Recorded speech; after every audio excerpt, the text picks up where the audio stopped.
gonna live, laugh and learn with Mary. Come on in, the podcast where we live, inspire, forgive, and empower within. Real stories, real growth. Hello and welcome to another episode on Live, Laugh, and Learn with yours truly. I'm super excited that we are wrapping up the teen series, version. And I'm just thrilled to have my daughter alongside of me. Samari, how are you doing today? I'm good. How are you? I'm good, thank you, as she's being sarcastic, as we know. So we have covered many different topics, such as Friends, relationships, and parent relationships. Man, listen, if you have not listened to our episodes where we talk about parent relationships with your teens or dating as well as friends, you need to go back and listen to it. It is not just designed for teens, it's designed for parents and adults so that we can help our teens and help one another, because we know that we are in this world, okay? So we have to help one another. So today we are covering, last but not least, social media. Okay, so as we talk about social media, I know that with parents like such as myself, I can say that social media, some of it can be bad. Well, I think social media isn't totally bad. It's kind of like what you do on there that makes it bad. Like, social media is only really for you to like meet people like your age and like, I guess, create stuff and just interact with people. But today, parents just think that social media is 100% bad. So they just stop teens from using it because they think it's just all the way bad, which is really not. Well, I think sometimes, okay, I'm going to kind of like dissect that later. I'm going to pull those two words apart. But let's get into this. We have an icebreaker for one another. So, what's the question? If you could only keep one social media app on your phone for the rest of your life, which one is it? If I can keep one social media app on my phone or in general for the rest of my life, Yeah. For me, it would be YouTube. Why I chose YouTube? Because you can find so many different things on YouTube. So that's why I chose YouTube, and I use YouTube for content creating. So that's a plus for me. What about you?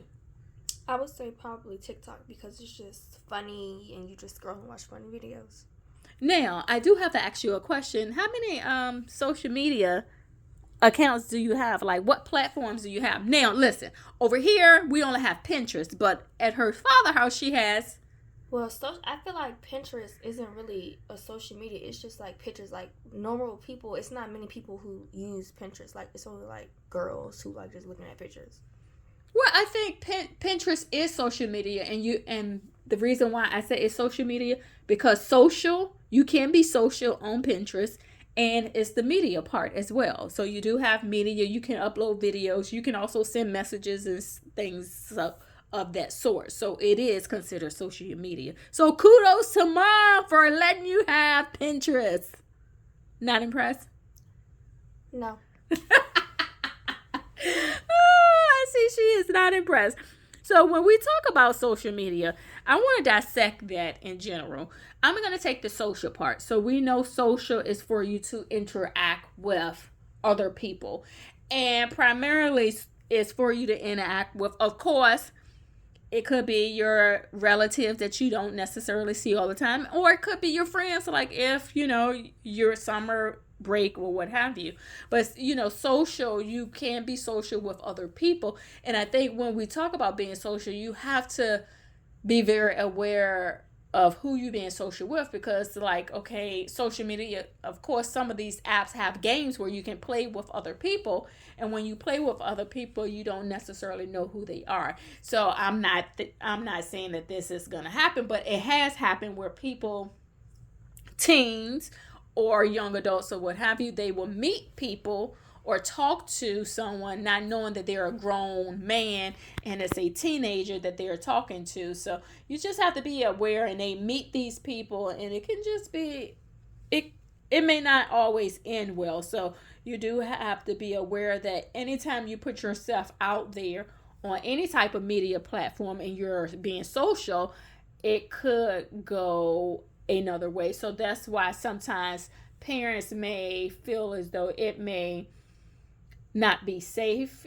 I think that's their way of being protective. And when we talk about the media is anything that you're able to upload and share. It can be a video, it can be a message, it can be, DM. We know different things. Snapchat. We know disappearing messages. It's just a lot of things out there on platforms where you can use as form of media. So when you connect those, you're being social. You're interacting on a platform where you have different things that you can do on there. So it is a way that you can also showcase your talent, because you have heard some people go viral because they have showcased their talent, haven't you?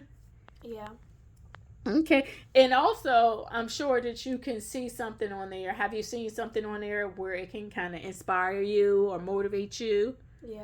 And that can happen in reverse too. Like, you can see something and it can inspire you and motivate you in the wrong way. Like, have you heard of, they said copycats? Yeah. And copycats is someone that does something that someone does, but it may not necessarily be in a good way. Like, we have heard of different people bombings and shooting, all this stuff, which is, so unfortunate. But there are people that look for opportunities such as that.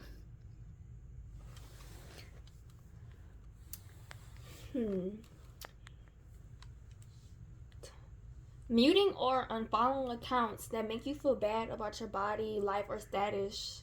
Your feed should, like, whatever you see on social media should, like, inspire you. It shouldn't, like, make you want to, like, harm yourself or, like, change the way how you were made. And also, it shouldn't stress you out. So your feed on social media, that is considered like your homepage? Yes.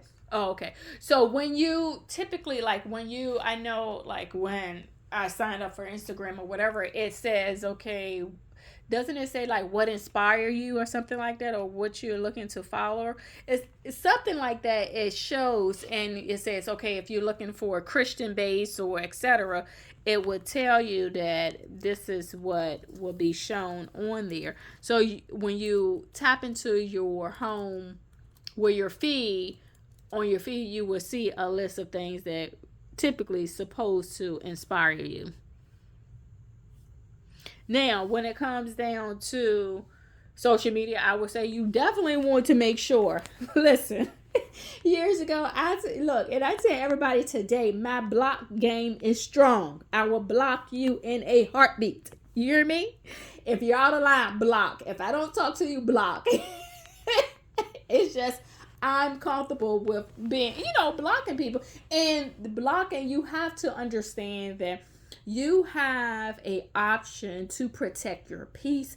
You have a option to set boundaries. So consider blocking and restricting and limiting as a fence around your house, right? The fence is there to protect your borders around your house. Anything outside that fence, I'm using the analogy of, my book. Anything outside of that fence, like my dad said, I can't protect you from. But anything inside this fence, I can protect you from. So I'm not going to allow something on the outside to come inside my fence. So that's why you have these different options on social media so that you can protect yourself. So I really encourage teens to use these filters and use these options to block, restrict, and to make sure that your feed is a representation of who you stand for, a representation of what you want to see. If you do not want to see anything negative, then that's something that you have to take in control and say, hey, I'm going to limit this, or I'm going to remove this. And even as parents, you have to be hands-on. Hey, look, yes, I go behind my daughter. I search your phone. I say, I even go into text messages. Okay, what y'all mean about XYZ? And, different times God will give me like different words. And I'm like, God, where does this word come from? And then I use the word and my daughter's like, where did you hear that from? And I'm like, God gave it to me, because you have to be hip in a sense when you have a teenager and when you have kids in general, because you want to make sure that you are updated with what is going on around them, and also updated with especially different technologies. Because listen, teens can be very crafty when it comes down to social media, and when it comes down to anything else. So I want to just make sure that we're aware when it comes down to social media. I know that on social media there are different things that people focus on. Well, some people only post their 10 out of 10 moments, like when they look their best, like they never had bad skin days, failed tests, or like boring moments. But like that can like cause others to like want to change her. Some be like, oh, she's so pretty, like why I don't look like her, or like her life is just great. But like really, social media, what you see on social media is not somebody's actual real life. Wow. So that's another thing. I'm glad you mentioned that, because sometimes you do get caught up, especially teens, because you're in a position where, yes, you are a sponge, but you're trying to really understand who you are. And when you're a teen, it's about that age range where you actually determine, okay, this is what I'm going to become, and I have to look a certain kind of way. And I always say that social media can be a place where you can be whoever you want to be. So Samari, if I tell you that I'm Superwoman on social media and I have a cape and I look this way, I'm Superwoman.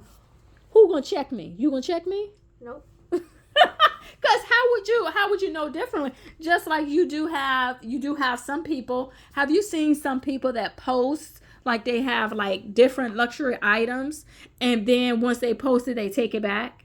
Have you heard about that? I don't think so. Yes. So I don't know how many years ago, but different people would post like, okay, they went into a certain store and they got this certain luxury item. They would take a picture with it just to post it on social media and then return it as if they had this item.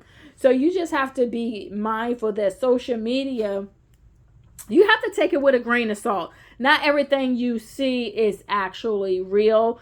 And the word of God also tells us you can tell a tree by the fruit it bears. So always look at the fruit someone is bearing. That's both good and bad, because we're all in this world. But we have to just be mindful. Okay, Lord, is this true, or is this a lie, or is this their representative? Just like, in a sense, when, like we talked about in another episode about dating, people can give you their representative, but then after a certain period of time, it's like, okay, wow, that's who this person is. So, just think about that. Not everything you see on social media. Okay, let's just say this, Samari.